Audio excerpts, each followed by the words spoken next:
अगर आपने कभी भी टाइम ट्रेवल के बारे में सोचा होगा तो आप लोग जो है आइंस्टाइन की जनरल रिलेटिविटी ऑफ थ्योरी के बारे में भी जरूर जानते होंगे और energy equivalent to mass equation यानी कि E is equal to mc square के बारे में भी जरूर सुना होगा। कहने का मतलब है कि आइंस्टाइन की रिलेटिविटी थ्योरी के अकॉर्डिंग अगर आप लाइट की स्पीड से ट्रेवल करोगे तो आपके लिए समय लगभग रुक जाएगा। कहने का मतलब है कि अगर आप 1 मिनट भी लाइट की स्पीड से ट्रेवल करते हो तो धरती पर लोगों के कई दशक बीत चुके होंगे। तो इसके अनुसार 1 मिनट लाइट की स्पीड ट्रेवल करने के बाद आप कई दशक फ्यूचर में आगे पहुंच जाएंगे और लाइट की स्पीड से अधिक ट्रेवल करने पर आप उल्टी दिशा में चलना शुरू कर दोगे यानी कि पास्ट में जाना शुरू कर दोगे। लेकिन पास्ट में टाइम ट्रेवल करते वक्त यहाँ पर बहुत से पैराडॉक्स मौजूद है। अभी के लिए आप इसे सिंपली समझिए कि लाइट की स्पीड से अगर आप ट्रेवल करोगे तो आप भविष्य में कई दशक आगे निकल जाओगे और अगर आप लाइट की स्पीड से ज्यादा स्पीड में ट्रेवल करोगे तो आप पास्ट में जाना शुरू करोगे। लेकिन वहीं आइंस्टाइन की equation E is equal to mc square के अनुसार लाइट की स्पीड से चलने के लिए आपका मास लगभग 0 होना चाहिए। अब अगर आपका कोई मास नहीं है तो इसका मतलब है आप एग्जिस्ट ही नहीं करते हो।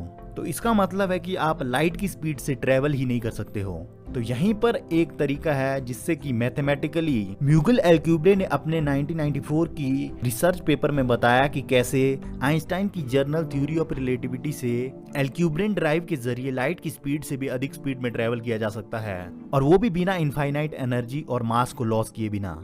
अभी एल्क्यूब्रेन ड्राइव जो है एक तरह का स्पेस टाइम में कर्व और बेंड प्रोड्यूस करता है जिसकी वजह से कि स्पेसशिप की बजाय जो है स्पेस टाइम अपने आप में ट्रेवल करना शुरू कर देता है। ये आप 2 डायमेंशनल फोटो देख सकते हो एक बेंड हुए स्पेस टाइम का। हालांकि असल में ये सब कुछ 3 डायमेंशन में होता है लेकिन समझने के लिए हम इसे 2 डायमेंशन में ही देखेंगे।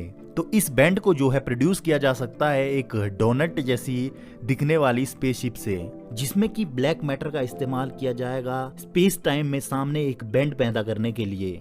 अब क्योंकि अपना लगभग 95% यूनिवर्स ब्लैक मैटर और ब्लैक एनर्जी से बना हुआ है लेकिन हमने अभी तक ना तो उन्हें स्टडी किया है ना ही हमने कभी ब्लैक मैटर को देखा है। लेकिन हम जानते हैं कि ब्लैक मैटर एग्जिस्ट करता है। ऐसा समझिए कि ब्लैक मैटर जो है एंटी ग्रेविटी की तरह काम करता है।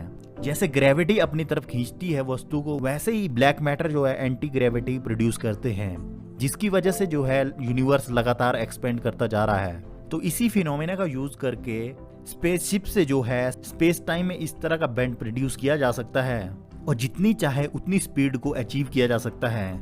उसमें हमारी स्पेसशिप तो स्पेस के रिलेटिव फिर स्टेशनरी होगी लेकिन स्पेस ही अपने आप में मूव कर रहा होगा। इसे आप ऐसा समझिए कि जमीन पर अगर कार है वो एक जगह पर खड़ी है रोड पर।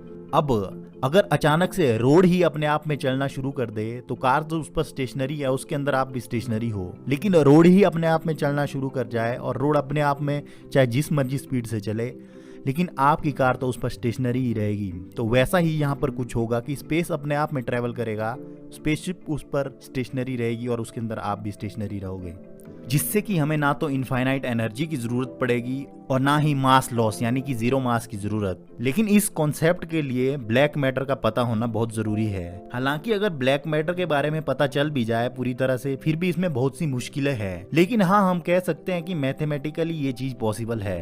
तो उम्मीद करता हूँ कि एल्क्यूब्रे ड्राइव के बारे में आपको वीडियो पसंद आई होगी। ऐसे इन्फॉर्मेटिव वीडियोस के लिए आप हमारे 1 मिनट चैनल को सब्सक्राइब कर सकते हैं।